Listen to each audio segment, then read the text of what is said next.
Guys, I've got some significant information to share with you now before we read the Bible and preach. And so I'm going to take a few moments to do that, so you get a chance to think into this with me. I'm actually getting Matt to record it, and here's why. Is because the people who are downstairs and people who are not here tonight don't want them to miss out on hearing this information. It's really important to consider. And so what I'm going to bring to you is something that I want to ask you to pray about and then give your feedback about. And it's in regards to a pretty decent sized step that we're seriously considering taking as a church. And what we want to do is move prayerfully, and we want to consider all the factors carefully. So this is inviting you into the process. Do you understand? In a nutshell, we're considering at the moment whether this is a good time to transition Anchor from one gathering to two gatherings. Yep, pretty basic, isn't it? But whether we move from one 4 p.m. gathering to an AM gathering and a PM gathering. It's going to come up on the screen, so I just want to try and be as clear as I can. Yeah, AM and a PM. It's not too radical, really, is it? It's churches have been doing this for a long time, but for us, it'll be quite a significant change. If you've been around for a couple of years, we've been going for about 3 years now. It'll be quite a significant change for us, so we want to go prayerfully. I want to explain why we're considering it, and I want to give you more detail in just a minute. So let me start with the why. Yep. In a sense, we've kind of always had it in mind when we started Anchor that if God was going to establish this ministry in the kind of way where he would bring more and more people to himself and into his church through this ministry, that we'd likely need to consider having more than just one time slot gathering. So we've kind of always had it in our minds. You may have heard this before, but Anchor got planted to make disciples. That's why we planted this church. To make disciples across the Coffs Coast, disciples that would love God deeply and love each other deeply. And what's been exciting to see is God using this new emerging ministry to make disciples. So there's a bunch of people who are new to the Lord over the last few years, and a bunch of people who are new at kind of coming back to church over the last few years. And so God has been at work in us in exciting ways over the last 3 years. And he's been doing it all through just one doorway, a 4 p.m. doorway. But it's been exciting to see what he's done. So Anchor started 3 years ago with about 30 adults and kids. And kind of 3 years later, 5 decent-sized location moves, flicking online, offline, lots of prayer, lots of hard work, lots of love and care. And here we are now at this point with about 200 adults and kids. So that's exciting, that's encouraging, particularly because there's new people new to the faith in that. And God's managed to do it all just through this one 4 p.m. doorway into this church, which is exciting. Now you might hear that and think, well, that's good, isn't it? If it ain't broke, don't fix it, yeah? Well, whenever you grow, there are challenges that come with growth. And what we want to do is understand those challenges and address those challenges. And so that's what we're attempting to do as we consider this. There's lots of challenges, but the two main challenges that we're trying to address by considering a new format are these two. And so this is kind of Captain Obvious stuff, I know. But two challenges. Number one is the challenge of making space. And number two, accessibility for people, not time accessibility, accessibility in regards to time, that's what I mean. Let me talk about those two things. First of all, space, the attempt to make more space, and not just a little bit more space, but to try to always have plenty of space. It's one of the things that's been really helpful for Anchor over the last 3 years as we've moved. We've managed to keep finding ourselves in places where there's been plenty of space. Outside for parking, inside for seating, and inside for milling around. And that's one of the key factors that's helped Anchor be a place that can keep welcoming new people and have space for them. And so that's one of the things that we're considering. We need to keep trying to figure out how to make more space. Now you might notice since we've been here at the Seventh-day Adventist Church, we've had larger weeks and smaller weeks, but there's less space here. We're pretty full here, and we've got some news that means we need to stay here for a little bit longer than we first anticipated. So the school, the building works, you're not going to believe this, but the building works are a little bit delayed, right? So we're not going to be able to get back to the school to probably towards the end of next term. And so we've come to the, Ben and the elders here and said, hey, can we stay a bit longer? And bless them, they had a meeting last week and said we could. We're so grateful for the generosity of the brothers and sisters here to allow us to be here for a bit longer. And so the idea is, in the end, we'll be here around 6 months. Now, what we want to try and do is make the most of our time here.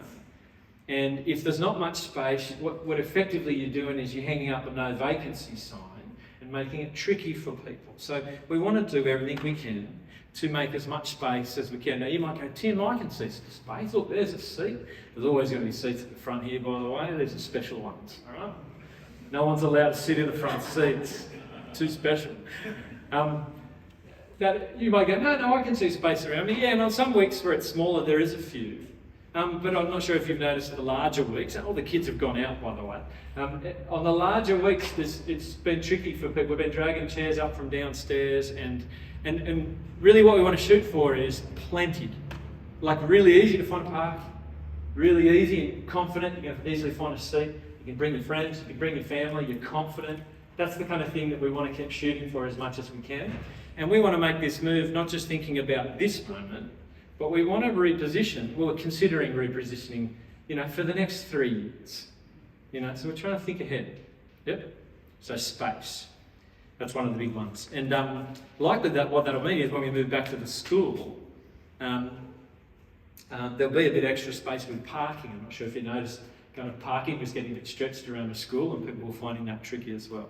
So space is the first one. The second one is accessibility, and what I mean by that is making Anchor more available to more people with different lifestyles and do different things on a Sunday. Currently, we've got one doorway into Anchor. It's 4 p.m. And you're here because you can make that work. So it's easy to think it's a great time. It works for everyone, but it's the only time we've been able to offer. And it's awesome that it works for you, but do you know the ones for whom it doesn't work? Do you know the ones for whom it's too early on a Sunday or it's too late on a Sunday? We're going to anticipate, and we've got more and more evidence that, if we can reposition, we make Anchor more accessible. There's more doorways in, and more accessible to more people. Yep. So that's the concept behind accessibility. More space, more ways into church. So there's some of the why, and none of that is rocket science, I know, but they're two of the main reasons. There's others, and maybe we can talk about them more over the weeks, but they're the two main ones. Now let me give you a little bit more on what and when, a little bit more detail. If we do this, we want to do it with enough time to think and pray and make a decision and communicate it, and then enough time, we reckon, to kind of be in this space, in the new format, before we kind of make another change. So we're thinking a good time would be, we think it's sensible that if we're going to do it, we do it probably at the start of next term. So in about 2 months' time, something like that. And we think that gives us enough time to think and pray and decide, and then enough time in that before we make another move. Does that kind of make sense? So launch at the start of term 3 if we do this, about 2 months from now. And let me give you a little bit more detail on the AM and PM, because that's a bit vague, isn't it? There is some more thought into what we think would likely be good times in the AM and PM, but of course this will not work perfectly for everyone. But here's our thinking at the moment. It's what we want your feedback on, is that we would shoot for, here's the thinking, 10 o'clock in the morning and 5 in the evening. There it is. Now this is suggestions, right? The other factor to consider with this, which is a pretty key one, is that with our current capacity, with our people power at the moment, we're actually only able to run our Anchor Kids program at one of those gatherings. And so we'll choose to run Anchor Kids at the AM gathering. And you can see that's a really important detail, isn't it? That's a bit of a kicker. That changes things, that I mean, what that means realistically is with Anchor Kids only being able to offer one, then it's going to be hard to make most of those gatherings look identical in regards to the spread of ages and things like that. Yeah, so I want to be realistic about that. That's just our situation. It's our capacity. But I do want to say this: we're keen to do whatever we can do to offer as close to what we currently have in regards to spread of ages and things across 2 time slots. You know, taking into account that limitation with Anchor Kids. We still want to do everything we can for there to be a spread, because there's something so beautiful about this, and you know, those who have caught wind of this already, you know, that's the first thought is, no, this is beautiful. So wouldn't it be good to offer as close to something that's beautiful in 2 time slots on some? That's sort of thing. Yeah, understanding the real. So there you go. That's kind of. I'm assuming that's going to get you thinking. Good. We want you thinking, and we want you to do more than just think. We want you to pray and give feedback. Yep. So pray, and I'll tell you why it's important to pray, is because when you just think, you'll probably just think about your own preference. But when you start praying, it leads you into a different place. So would you pray that you would have God's wisdom, and that we together would have God's wisdom, that He would continue to lead us as He has been leading us, and we'd be careful and humble. And would you pray that God would continue to work in us and through us with whatever changes we end up making? Would you pray about that? Because your prayers will give you wisdom, which will shape the kind of words you speak and the kind of feedback that you can give. So I want you to, please, would you pray? And I'm not saying, I don't want you to just think about praying. I really want you to pray about this. Significant change for us. We want to do it prayerfully. And would you share your feedback? There's a couple of different ways that you can do that. You can just come and talk to me after church, or you can come and talk to Darcy. He'll be here. You can talk to Deb. You can talk to Dave. In fact, everyone just go and talk to Dave, all right? Just give it all to him, all right? It's his idea anyway. I didn't want to do it, all right? So, no, just come and share your feedback. It could be your gut reaction. That's okay. I'm happy to hear it. You might. We're going to take about 2 weeks to do feedback. We're going to take a little bit of time to do it. So you might want to just grab one of us and have a chat. And when those people I just pointed out, they're your kind of leadership ministry team, staff team, whatever you want to call them. We don't really have a name yet, but they're the ones you might want to chat to. You might want to write down your feedback. Have you noticed that there's a blank piece of paper underneath the chair in front of you there? That is in case you're a writer and you would prefer to write. Scribble down your feedback. There's a pen there, and we've got a box up the back. Dave's going to hold it up. Everyone turn and look at Dave. Dave has a feedback box, and it's Dave's feedback box. Everything that gets put in that box is for Dave, all right? We'll consider really carefully and helpfully what you write, and or you can email. If you're an emailer, you can do that. On the handout, did you notice that little strip that said feedback? And there's an email address. You can email that one if you'd prefer to do it that way. We want there to be different channels so that whatever you're comfortable doing, giving feedback, but we want to hear it. All right, it's important that we hear it. What would be disappointing is for you to just think and worry and maybe get concerned but not share it. Yeah, that's not good for you, not good for us. We want to hear it.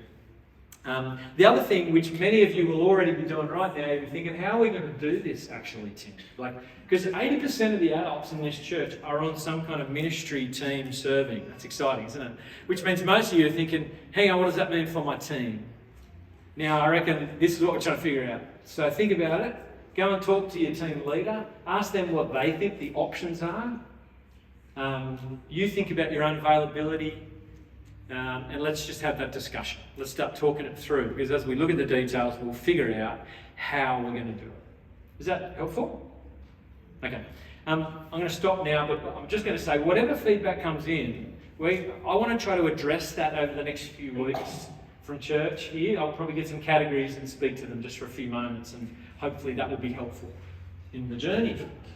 Is that all right? Everyone going okay? Look at some happy faces, some worried faces, some whatever, Tim, just get to the sermon faces. Good stuff. How about I pray and then we'll change gears. Father God, we love you. And we are so grateful to be gathered by you through the work of your Son into your church, to have each other as brothers and sisters and have this precious gospel to offer.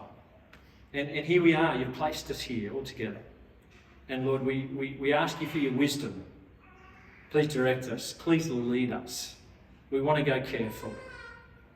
We want to make decisions that are in line with what you would have for us, and we want to trust you. Please, Lord, would you continue to work by your Spirit? Would you pour out your Spirit in our lives so that we would grow to love you more, and we'd hold out the gospel in such a way that many, many, many more over the years would be able to come to you through this ministry that is yours. Please, Lord, do that work in us for your name's sake. Amen.